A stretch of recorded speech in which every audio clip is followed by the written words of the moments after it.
जय हिंद दोस्तों, कैसे हैं आप सभी। स्वागत है आपका अपने परिवार एनलाइटन हैव स्टडी में। इस वीडियो में हम आपको राजीव पब्लिकेशन क्लास 10 मैथ की कंप्लीट सॉल्यूशन करा रहे हैं, जिसमें हमने बहुपद चैप्टर को कंप्लीट कर दिया है। आज आपका ये नया चैप्टर है, दो चर वाले रैखिक समीकरण युग्म। तो चलिए स्टार्ट करते हैं। स्टार्ट करने से पहले अगर आपको हमारी वीडियो पसंद आए तो चैनल को लाइक सब्सक्राइब ज़रूर करना। तो चैप्टर का नाम है दो चर वाले रैखिक समीकरण। चैप्टर का नाम है दो चर वाले रैखिक समीकरण, यानी इससे ये बात पता चल जाती है कि दो चर दिए होंगे, दो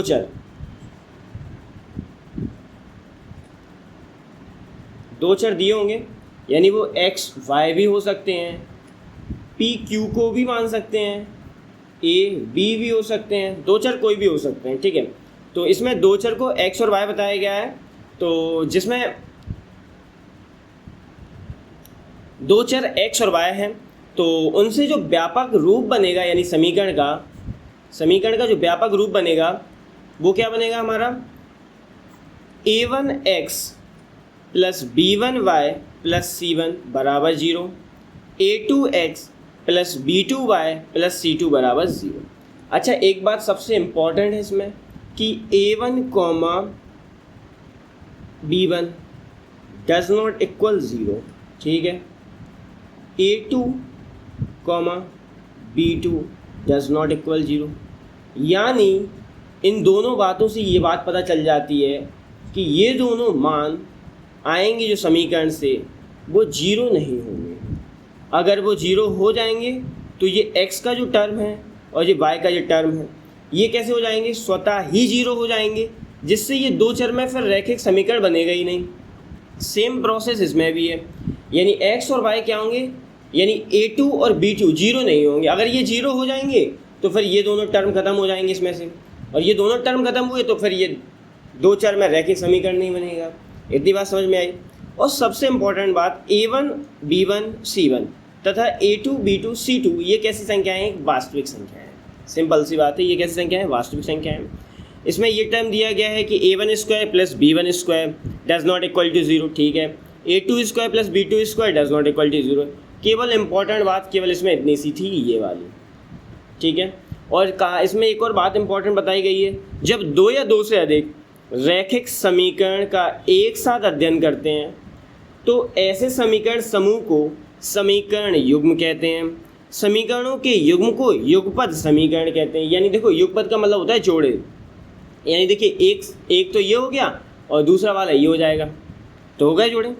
चलते हैं आगे की ओर। अब इम्पॉर्टेंट बात इसमें है, दो चरों में रैखिक समीकरण का आलेखीय निरूपण दिया गया है। तो यदि पहला पॉइंट है, इसमें 3 पॉइंट आएंगे आपके।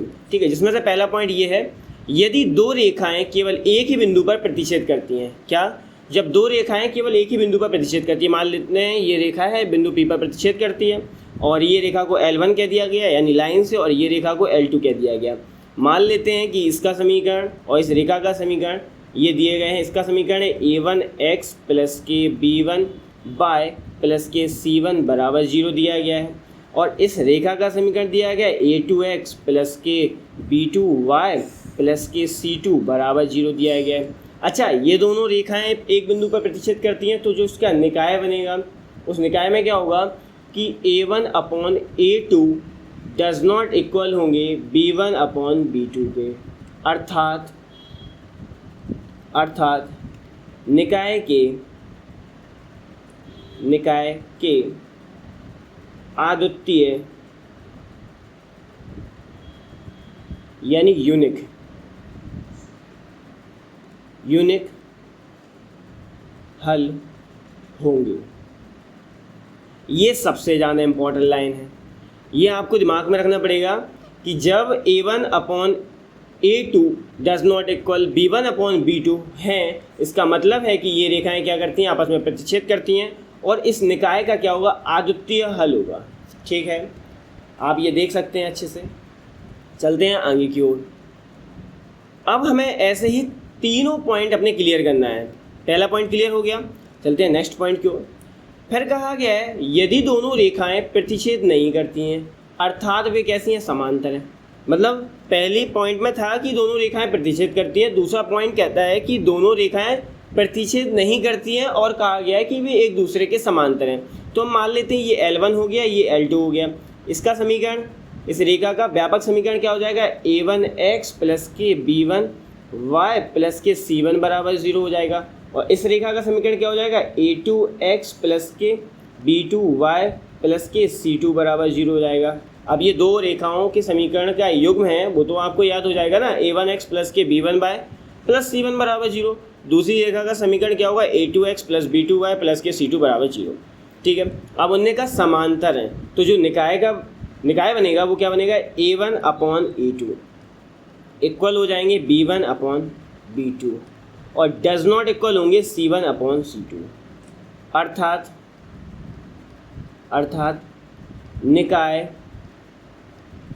निकाय का कोई हल नहीं होगा। ये सबसे इम्पॉर्टेंट बात है इसमें, और ये भी एक इम्पॉर्टेंट बात है। यानी हमसे क्या कहा गया है कि जब दो रेखाएं समांतर होती हैं तो उनका कोई भी हल नहीं होता है। क्या नहीं होता है, निकाय का कोई भी हल नहीं होगा। आपसे ऐसे उल्टा भी पूछ सकता है कि जांच कीजिए कि निकाय का कोई हल नहीं है, ये किस किस समीकरण का हो सकता है। तो देखिए, जिन समीकरणों से a1 upon a2 equal b1 upon b2 does not equal c1 upon c2 निकलेगा, तो आप कह सकते हैं कि निकाय का कोई हल नहीं होगा। अर्थात दोनों रेखाएं एक दूसरे के समांतर होंगी। अर्थात दोनों रेखाएं कैसी होंगी, समांतर होंगी। क्या इतनी बात समझ में आई? चलते हैं नेक्स्ट पॉइंट की ओर।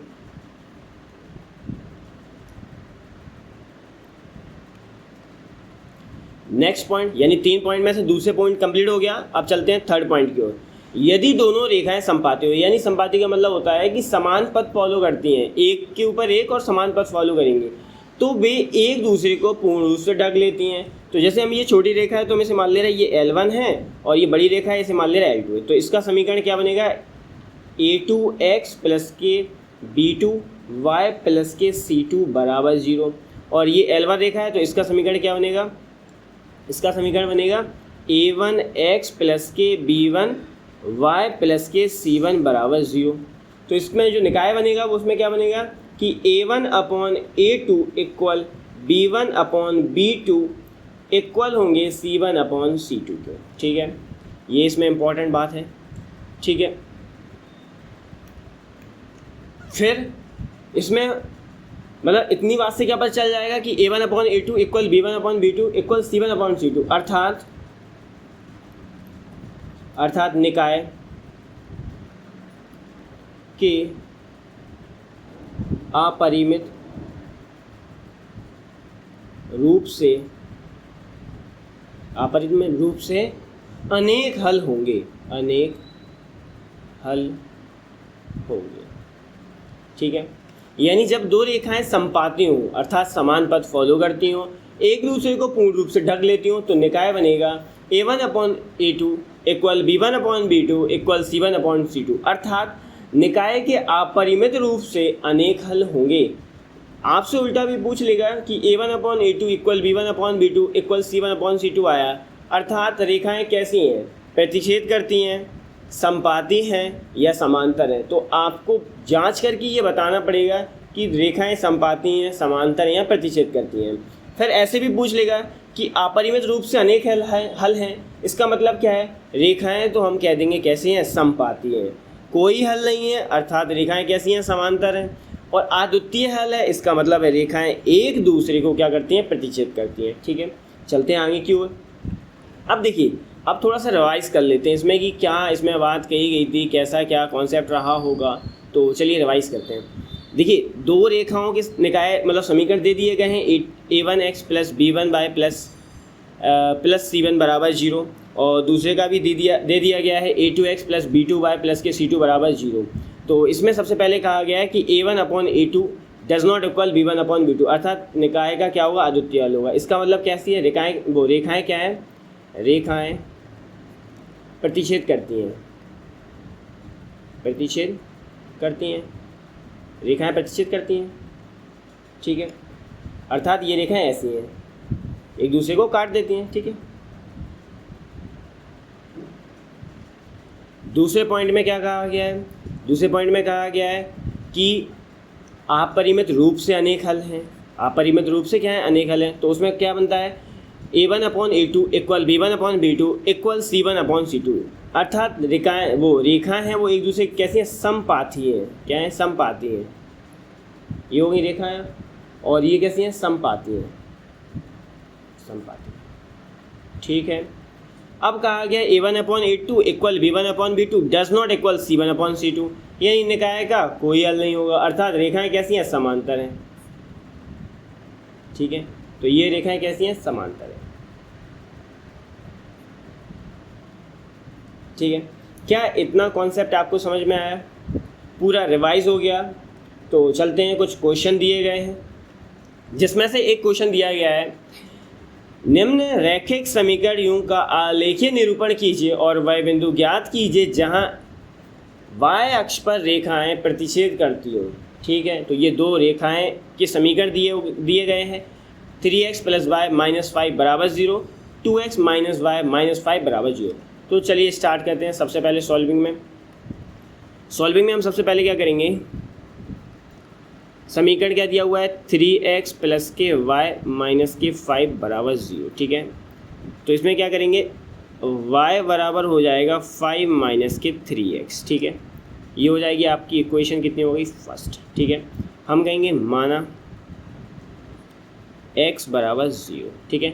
x बराबर 0 पर चेक करेंगे तो क्या हो जाएगा? y बराबर हो जाएगा 5 - 3 × 0। तो y बराबर कितना हो जाएगा? 5 - 0। ठीक है। 5 - क्या हो गया? 0 हो गया। 5 - 0। ठीक है। तो y बराबर कितना हो गया? 5। इतनी बात समझ में आई? हम कहेंगे इसलिए बिंदु क्या हो जाएंगे?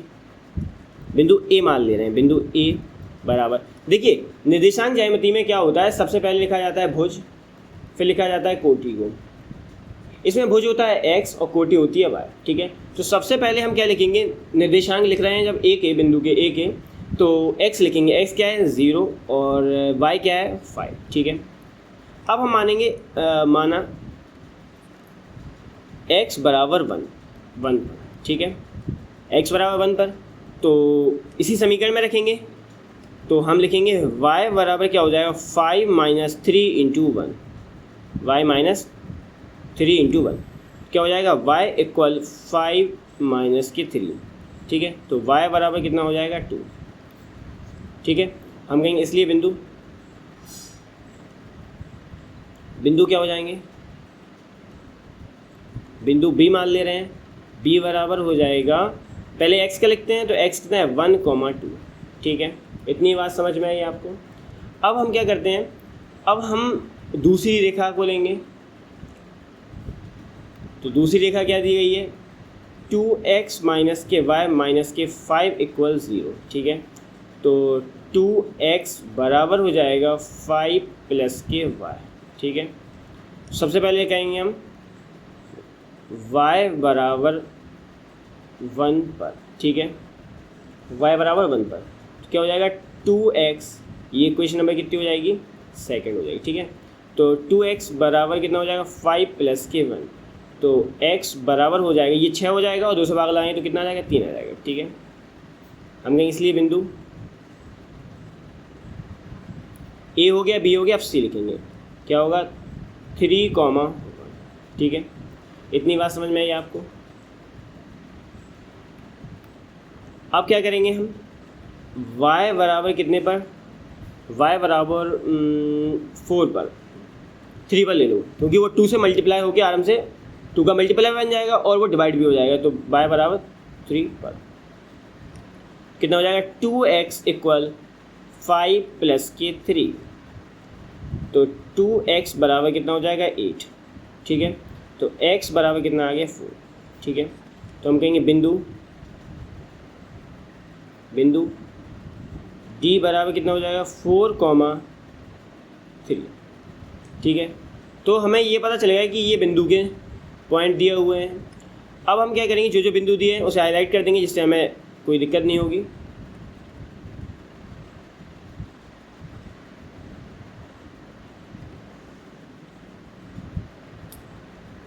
ठीक है।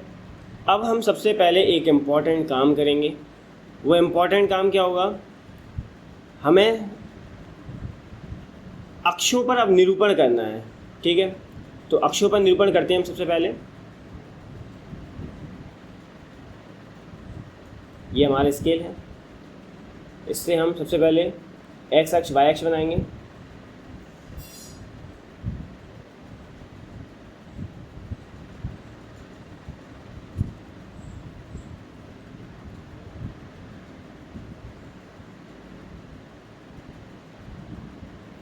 ठीक है,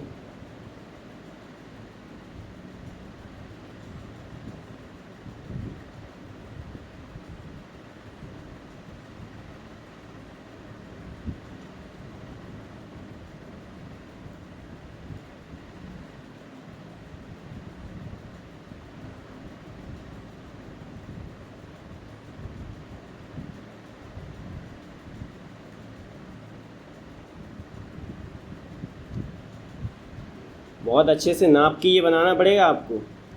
अगर आप नाप के नहीं बनाते हैं तो इस क्वेश्चन का आंसर भी गलत आ सकता है।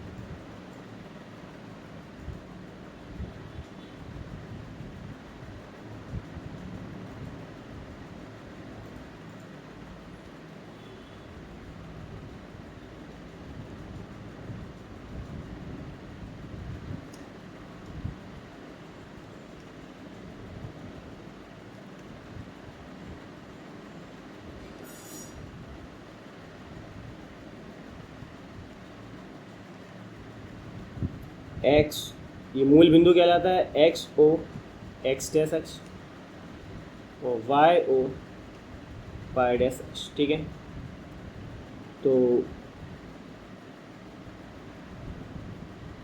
यहाँ पे हो जाएगा 1। ठीक है, ये हो जाएगा यहाँ पे 2, ये हो जाएगा 3, ये हो जाएगा 4 और ये हो जाएगा 5 और ये हो जाएगा 6। क्योंकि हमारे पास मैक्सिमम जो पॉइंट है वो 5 तक है तो हम 6 ले सकते हैं। ठीक है, तो और यहाँ पे हो गया ये 1, ये हो जाएगा, यहाँ पे ले ले रहे हैं 2, यहाँ पे ले ले रहे हैं 3, ये हो जाएगा 4, ये हो जाएगा 5 और ये हो जाएगा 6। ठीक है, यहाँ पे हो जाएगा -1, यहाँ पे हो जाएगा -2 और ये हो जाएगा -3। सेम यहाँ पे भी ये हो जाएंगे -1 और ये हो जाएगा -2 और ये हो जाएगा -3, ये हो जाएंगे -4। ठीक है, अब हमें सबसे पहले बिंदु ए को लेना है। ठीक है, तो बिंदु ए को लेते हैं। बिंदु ए में कहा गया है एक्स पे 0 लाना है, यानी आपको एक्स पे अब चलना ही नहीं है, आपको बाय पे जाना है। तो बाय पे कितना जाना है, यहाँ पे, यानी यहाँ पे आ गए तो ये हो जाएगा बिंदु ए।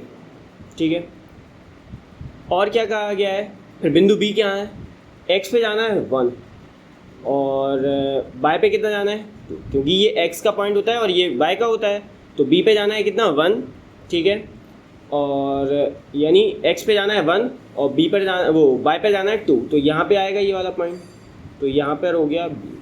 ठीक है, अब उसके बाद आते हैं सी पर। सी पर एक्स पर कितना जाना है 3 और वाई पर कितना जाना है 1, तो ये यहाँ पे आ जाएंगे।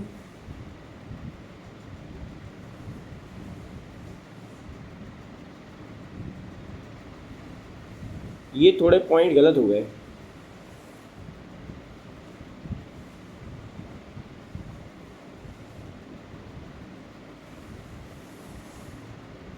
ये पॉइंट गलत हो गए यहाँ पे, इन्हें दोबारा बना लेंगे इन्हें।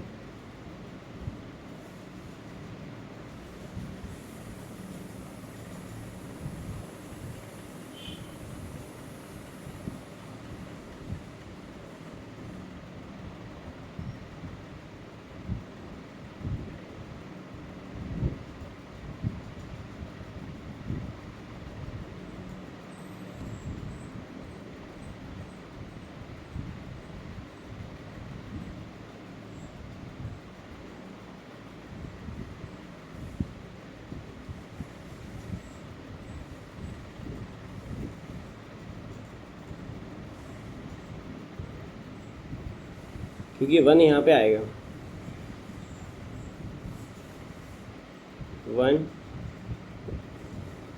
2 3 4 5, ये आ जाएगा 6। ठीक है, अब यहाँ पे हमें क्या करना है, इसके बाद हमें नंबरिंग करना है।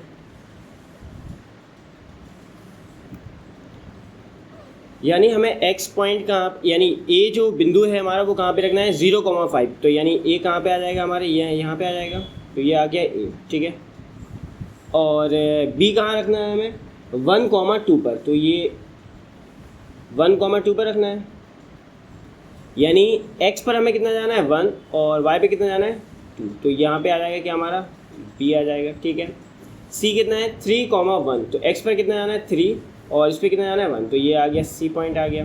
और डी कितना चाहिए 4,3, यानी एक्स पर कितना जाना है 4 और इस पर जाना है 3, यानी ये यहाँ पे आ जाएगा और ये हो गया डी। ठीक है, अब इन रेखाओं को मिलाते हैं। सबसे पहले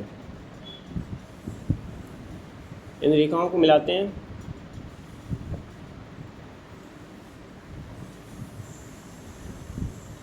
देखिए, समीकरण दिया था 3x प्लस के y माइनस के 5 बराबर 0 से। तो जो उनसे बिंदु निकले थे ए और बी, उन्हीं रेखाओं को मिलाएंगे, यानी ए और बी को ही मिलाएंगे बस सबसे पहले। ठीक है, ये हो गया।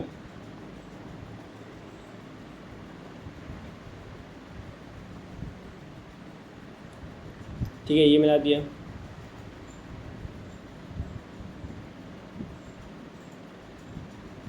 फिर दूसरा हमें सी और डी को मिलाना है।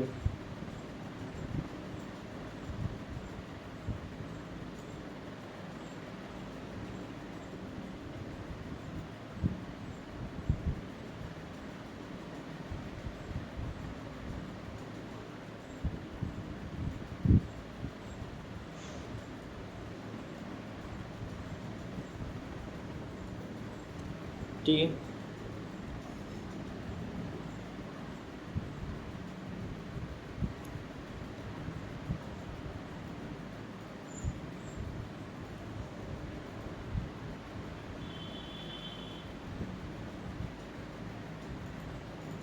ठीक है, अब हमने ये मिला दिया। अब इसके बाद ये देखते हैं कि ये किस किस जगह प्रतिच्छेद करते हैं और कहाँ पे, वाई अक्ष पर। ये यहाँ पे बिंदु 5 होगा पॉइंट। ठीक है, माइनस के 5। ठीक है, तो ये बिंदु यहाँ पे प्रतिच्छेद करें, यानी 2,-1 पर ये प्रतिच्छेद करें। मान लो यहाँ पे बिंदु P है और ये कहाँ पर प्रतिच्छेद करें अपन के 2,-1 पर। ठीक है, अब हमें इसमें कहा गया है जहाँ रेखाएं y अक्ष को प्रतिच्छेद करती हैं, तो y अक्ष पर कहाँ पर प्रतिच्छेद किया है ये देखते हैं। सबसे पहले y अक्ष पर प्रतिच्छेद कहाँ कहाँ पे किया है, तो ये y अक्ष की लाइन है पूरी की पूरी। तो y अक्ष पर प्रतिच्छेद कर रहा है, अर्थात x बराबर 0 होगा। क्या, अगर y अक्ष पर प्रतिच्छेद करते हैं तो x बराबर 0 होगा, और x अक्ष पर प्रतिच्छेद करते हैं तो y बराबर 0 हो जाएगा। तो y अक्ष पर प्रतिच्छेद करते हैं तो बिंदु जो y अक्ष पर प्रतिच्छेद करते हैं, ठीक है, तो कौन कौन से आ जाएंगे, ये आ जाएगा 0,5 आ जाएगा एक, कॉमा दूसरा क्या आ जाएगा, एक ये है, ये रेखाएं यहाँ पर प्रतिच्छेद करती हैं, तो ये आ जाएगा 0,-5। यानी वो दो बिंदु हैं जहाँ पर ये बिंदु है, क्या है, बिंदु जहाँ पर ये रेखाएं y अक्ष पर प्रतिच्छेद करती है। कहाँ पे करती हैं, y अक्ष पर प्रतिच्छेद। ठीक है, इतनी बात समझ में आ गई आपको। तो चलते हैं नेक्स्ट क्वेश्चन की ओर। नेक्स्ट क्वेश्चन में दिया गया है आदित्य बिंदु 1,4 तथा 0,6 को मिलाने वाली रेखा के अनुदिश टहल रहा है। ठीक है भैया, आदित्य बिंदु 3,4 तथा 1,0 को मिलाने वाली रेखा के अनुदिश टहल रही है। दोनों रेखाओं को ग्राफ पेपर पर आलेखित कीजिए तथा वह बिंदु ज्ञात कीजिए जहां दोनों एक दूसरे को पार करती हैं। एक दूसरे को पार करने का मतलब होता है जहां ये दोनों रेखाएं एक दूसरे को प्रतिच्छेद करती हैं। तो सबसे पहली बात यहाँ पे मैक्सिमम पॉइंट दिया गया है 6। इसका मतलब है कि हमें प्लस में 6 तरफ तो जाना ही पड़ेगा। तो चलिए स्टार्ट करते हैं। सबसे पहले हम लाइन खींचते हैं। देखिए,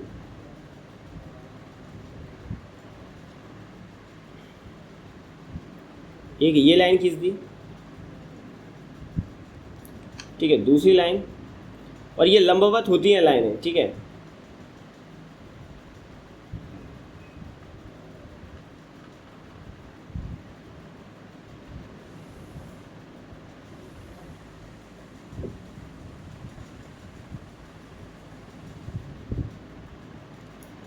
ठीक है।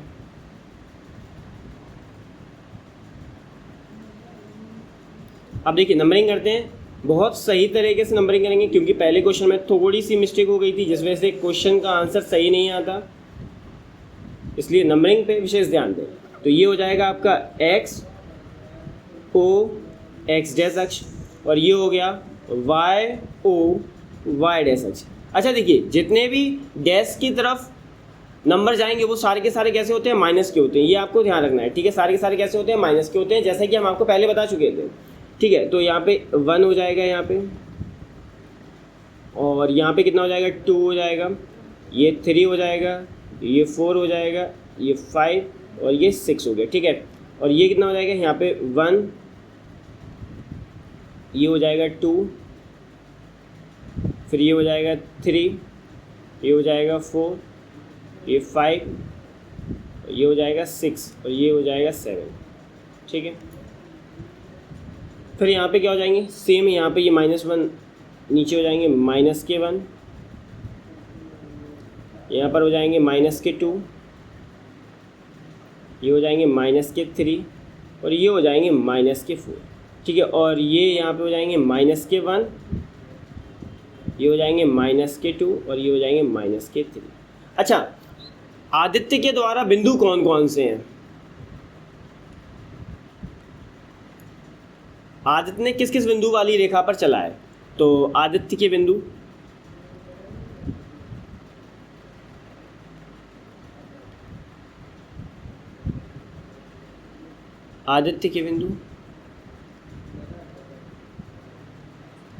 से यहाँ पे पहले ए मान लेते हैं, ए बराबर कितना हो जाएगा 1,4 और बी बराबर कितना हो जाएगा 0,6, ठीक है। और अदिति है जो उसने कौन कौन से बिंदु फॉलो किए, अदिति के बिंदु सी बराबर क्या हो जाएगा 3,4 और डी बराबर हो जाएगा 1,0, ठीक है। चलिए अब इसे सबसे पहले संख्या रेखा पर क्या करते हैं, निरूपित करते हैं, ठीक है। सॉरी वो निर्देशांक ज्यामिति का ये ग्राफ है, इस पर सबसे पहले निरूपित करते हैं इन्हें।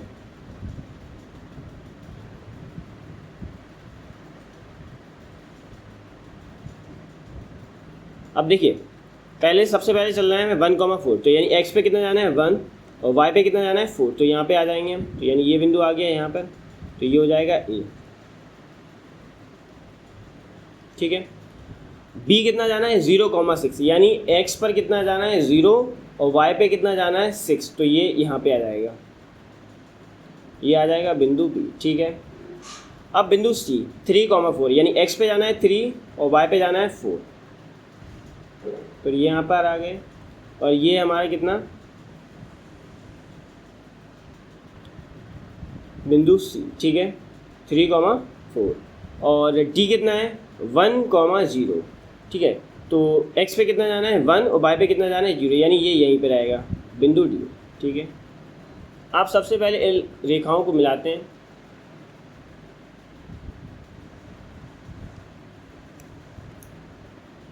यानी A को B से मिलाना है सबसे पहले, A को B से मिलाते हैं,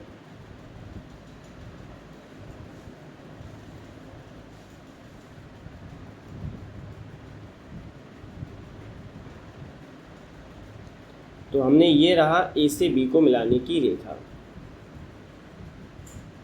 ठीक है, ये मिला दी।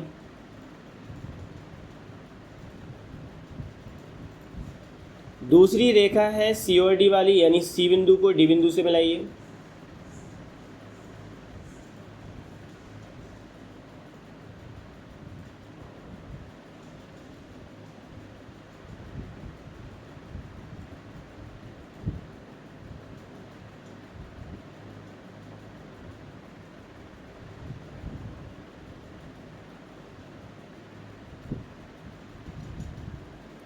ठीक है।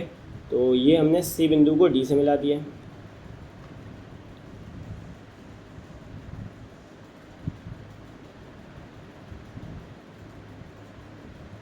ठीक है, ये मिला दिया हमने।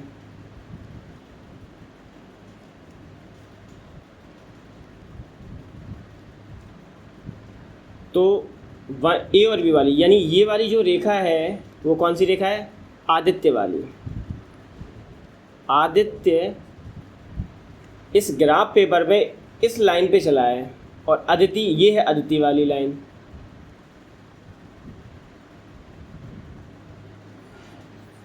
ठीक है, यानी अदिति इस वाली लाइन को फॉलो किया। तो वो पूछा है वह बिंदु ज्ञात कीजिए जहां दोनों एक दूसरे को पार करते हैं। तो ये दोनों इस बिंदु पर पार करते हैं। मान लेते हैं माना बिंदु कौन सा है, यानी पी है। पी कौन सा आएगा? देखिए यहाँ पर वाई पर भी कितना जा रहा है 2 और एक्स पर भी जा रहा है 2, तो यानी 2,2। तो हम कहेंगे वह बिंदु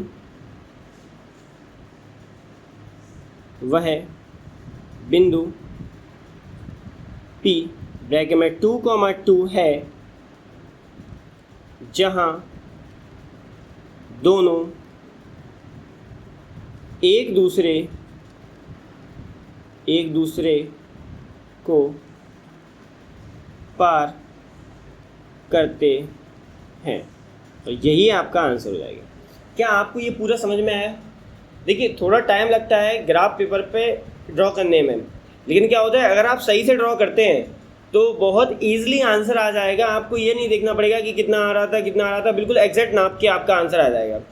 तो जो नंबरिंग होती है ये वाली, इसको थोड़ा सा ध्यान रखिए कि किस तरह से हमें उस पर डालना है, रेखा पर निरूपित करना है।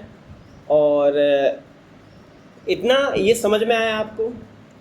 अगर आपको हमारी ये क्लास पसंद आए तो अपने दोस्तों को ज़रूर शेयर करें, चैनल को लाइक और सब्सक्राइब ज़रूर करें और कमेंट में बताएं कि आपको ये क्लास कैसी लगी। Thank you.